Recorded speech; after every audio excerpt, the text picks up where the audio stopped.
It's great to be here today. As was mentioned, I'm the managing director of PikPok, which is a publisher and developer based out of Wellington in New Zealand. And my thing's falling off. There we go. We've been around for a while. Actually, this is our 18-year anniversary today. So I'll probably be out celebrating tonight if anybody wants to join. Thank you. For the most part, our focus has been certainly over the last 5 or 6 years in mobile, but we're pushing back into desktop, Facebook, and evaluating where consoles are at as well. This is a picture of the team. So there are about 80 people, all based in Wellington. Very great, diverse, talented bunch. And over the last few years since our shift into mobile, we've created a large portfolio of games. I'll jump past that. Before moving into mobile, we actually were a console work-for-hire developer, so for a number of years we worked in that space and developed all sorts of games which gave us, I think, an appreciation for different license titles and how we go about developing higher quality titles, and that's one of the great things I think that we were able to bring to the mobile space was a focus on quality and a focus on a very rich and dynamic experience. But one of the things, I guess, about console work for hire is a very challenging industry. It was something that we felt it was almost dangerous for us to continue operating in that space. So in 2005, 2006, we started looking at what our options were with an aspiration to move into self-publishing and digital downloads.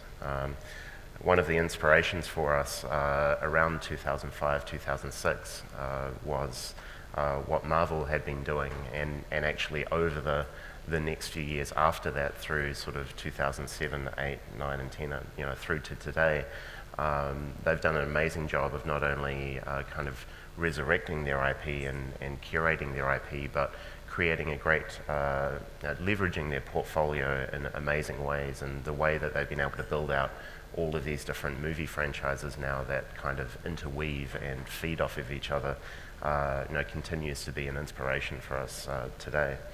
So definitely a story that's worth kind of looking into a lot further. So I guess, to ask sort of a very basic question is why should you build a portfolio? Certainly there have been a lot of success stories out there that have developed one title, and that one title has been very successful. But I think certainly our approach and my advice to other developers coming through is that there are multiple reasons why building a portfolio of product can help you be successful, and we heard that in the last talk as well. Some of the key reasons are spreading the risk across multiple products, so you're not putting all of your eggs, all of your investment in one basket. You're not susceptible to changes in the marketplace or shifts in devices or consumer tastes. And having more product in general actually improves discoverability for everything. So, the more titles you have out there, the easier it is for consumers to find any one of your games and actually to find those games that are being successful within your portfolio. Certainly it generally helps layer up your revenues. So if you have one title, it can be, it's certainly possible to be creating incremental revenue gains out of updates if you continue to invest. But generally, adding new titles to your portfolio will add kind of a ratcheting quality to your revenues, and it will jump those revenues up. And then you actually, at that point, have more option to kind of create incremental gains there. Of course, if you have an aspiration downstream to be acquired or exit in some way, I believe that it also will increase your inherent value and salability as well. So how do we go about building this portfolio?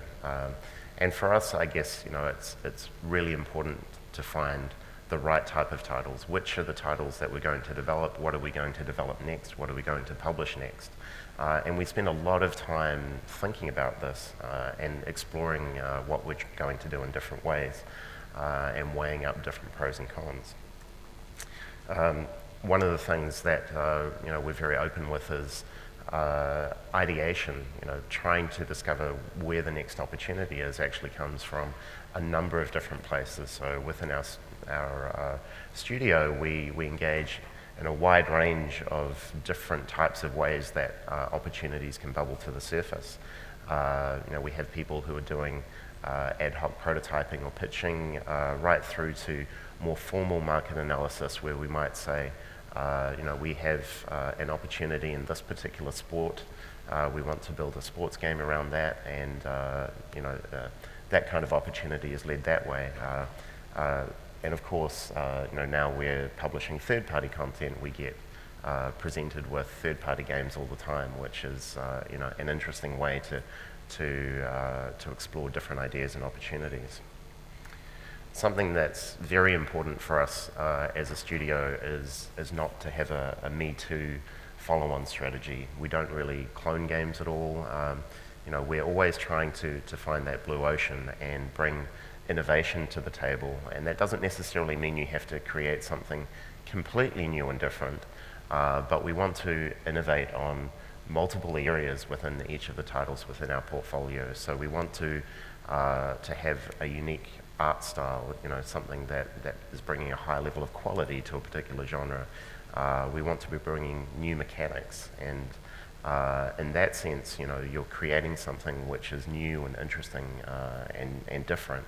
How far you go with that, depends on how much risk you're willing to bear. If you do something that's completely wild and different, you may see huge success there. Whereas if you have something which is familiar in a lot of ways but innovative, you may get the best of both worlds, and that's where a lot of our products sit. And then we also sort of look to evaluate how new opportunities and new titles will actually sit within the existing resources and portfolio that we have. So we look and say, is this game that we're thinking about developing, is it a good fit for our existing audience? With PikPok, our audience is mainly 18 to 35-year-old males, generally liking sports and action games. So we're predisposed to being preferential to those sorts of titles and playing to our audience. We look at the technical fit. Do we have the technology, the tools to create something? Are there previous titles that we've created that we can leverage technology or code or whatever it might be? And we also look at our experience as well. We are great at doing certain things, and we are terrible at doing certain other types of things. So we try to find things that generally we know we can execute well on and deliver a great experience. But at the same time, we also want to be stretching our studio. We want to be expanding our audience and creating things which are complementary and slightly different to what we've already done as well.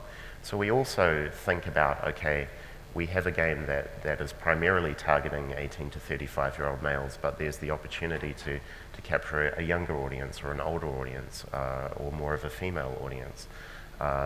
So we look for opportunities not only to play to our strengths, but also opportunities which, as well as that, will kind of stretch our studio, will expand our consumer base, and make our portfolio of content and our consumer base sort of more dynamic and interesting.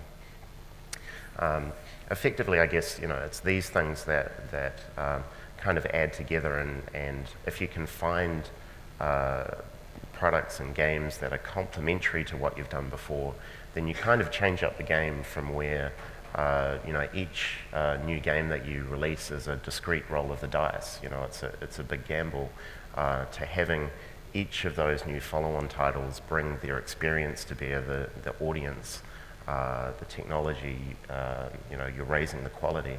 So each roll of the dice is not discrete. You're actually loading the dice as you go and making the odds of you being successful higher and higher. One of the things that we've explored is different ways to build out our audience, and as a publisher, we've been successful in building our audience to over 200 million installs. We've managed to do that pretty much with no paid user acquisition, so most of it's organic or using these types of techniques. One of the things that we look to bring into our portfolio is interesting IPs that might have a community around them or a following that can be tapped into.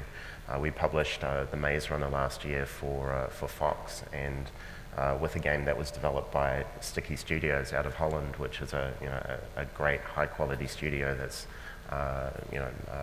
just up and coming. And this was a great opportunity for us to leverage our portfolio, our expertise, and also to bring a lot more users into our portfolio as well.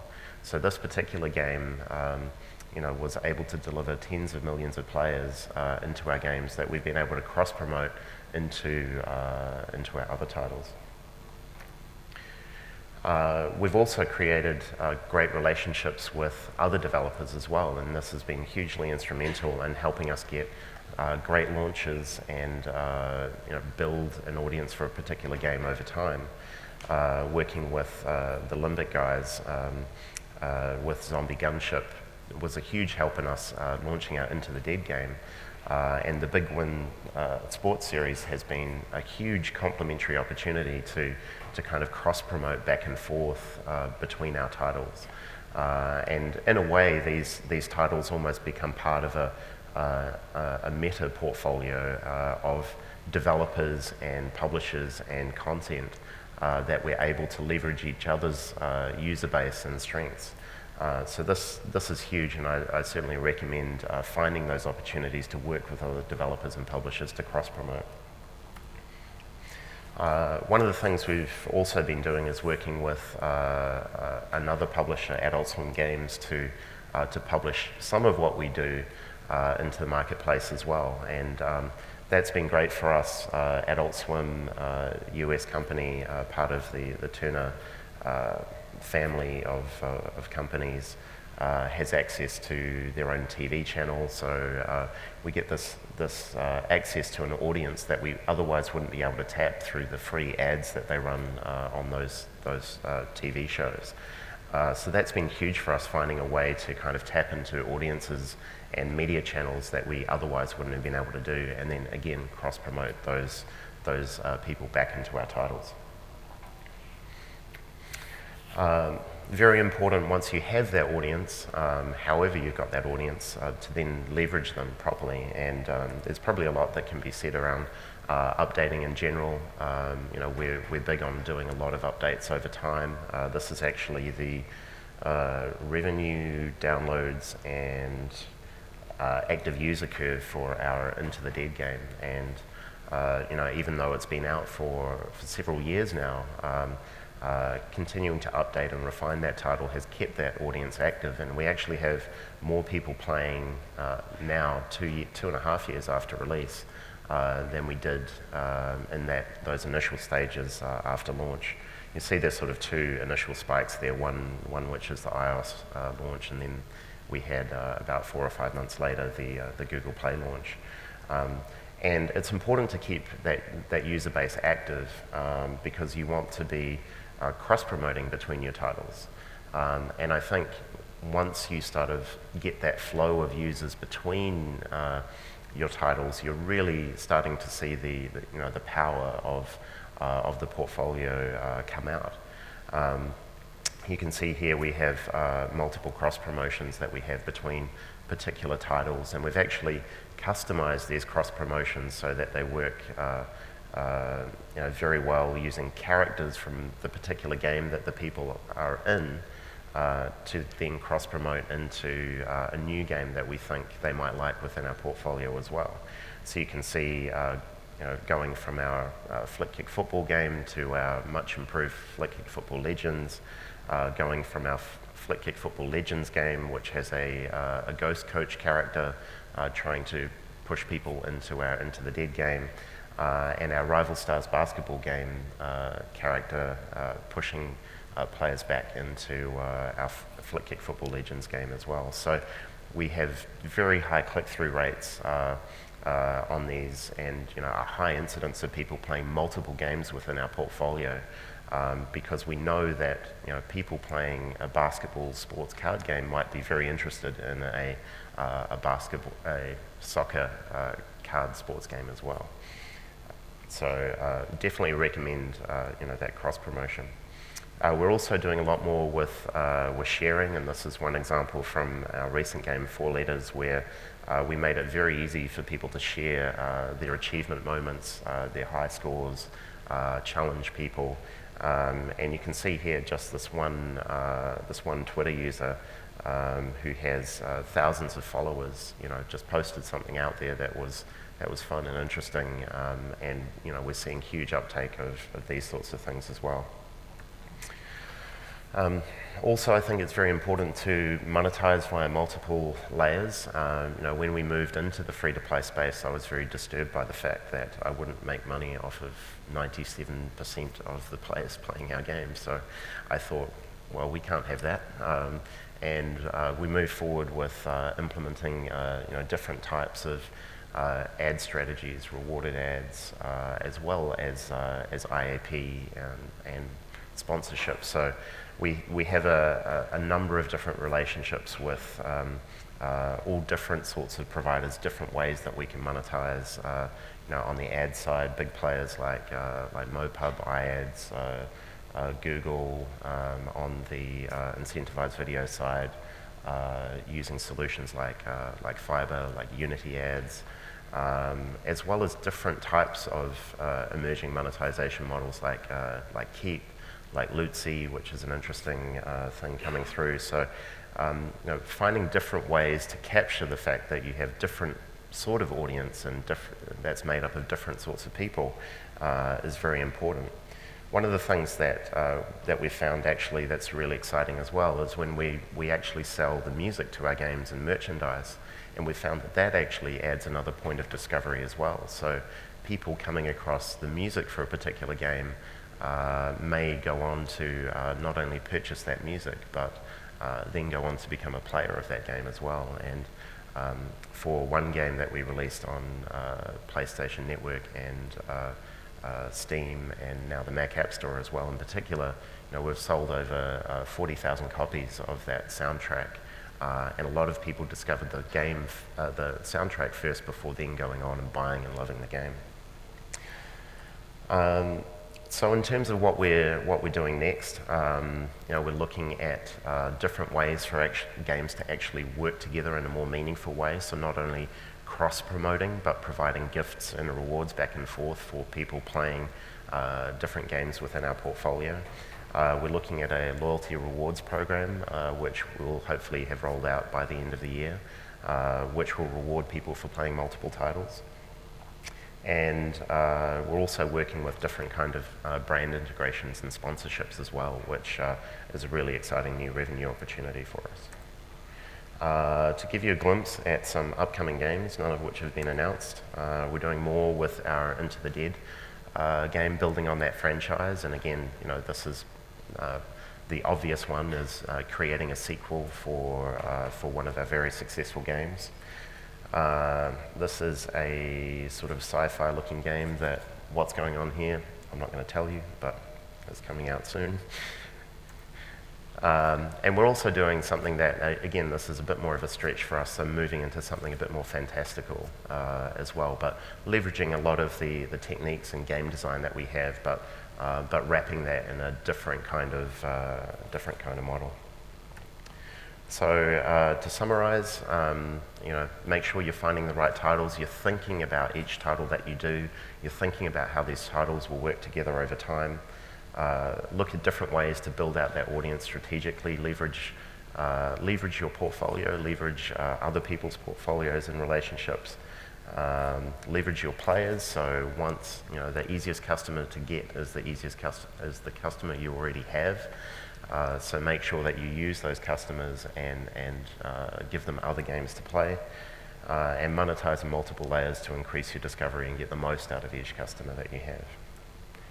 So that's it. That's me. There's my contact details, my Instagram if you want to see pictures of my cat. Yeah, happy to take any questions. I think we have time for questions, yeah?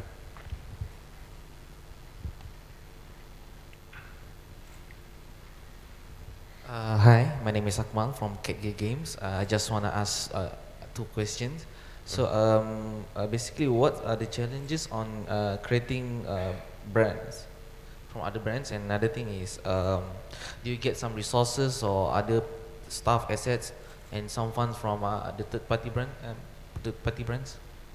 Sorry, so when we're licensing IP, is that what you say? Yeah, when you're licensing the IP.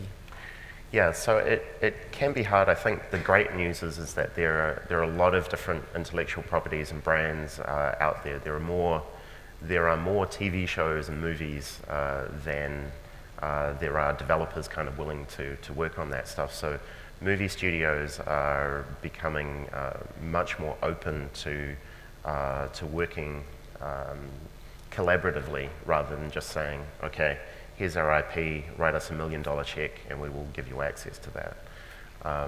So we've found that we've been able to do some deals and find a place where we can work without an advance, just on a revenue share basis. We usually try to work with the social marketing teams and the marketing teams for the movies so that we get that cross-promotion happening back and forth. And for us, actually, it's really important to demonstrate that games have value back to that IP as well. So with the Turbo Fast movie that we created, we've run in that game about 18 different promotions which drive people back to that IP, to the web, to Netflix, to download, all that sort of stuff. So yeah, there's a lot of interest in IP owners to use games as a way to not only make revenue, but actually bring more attention to their IP. Does that answer your question?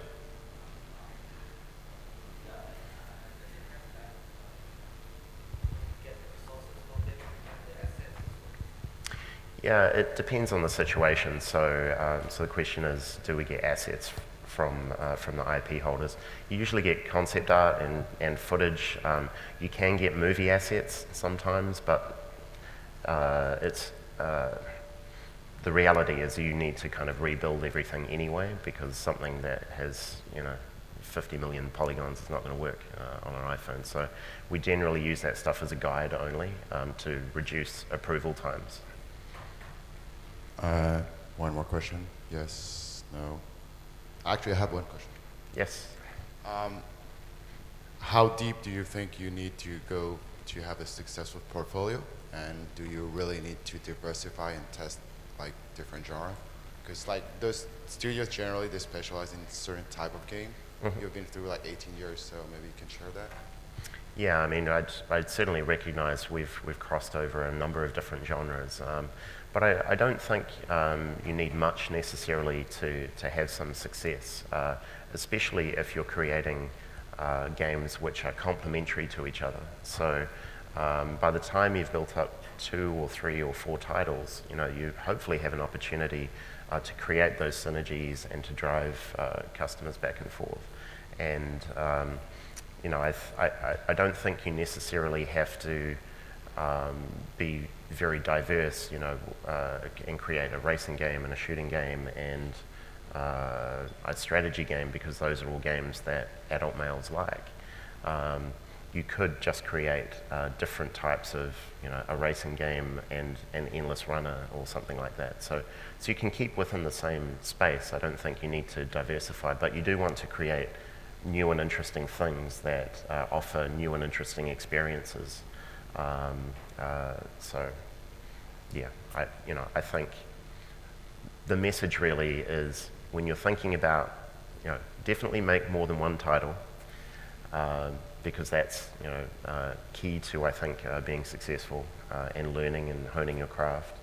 And on top of that, when you're making more than one title, make sure that each title that you're building is building on what you've established before, so that you're not completely reinventing the wheel every single time you put something out there. So that's really the key message, is make sure that you're building on something and building to higher things rather than kind of remixing every time. Cool. So thank you, and congrats, happy anniversary, 18 years, guys. That's long. So hey, big party though.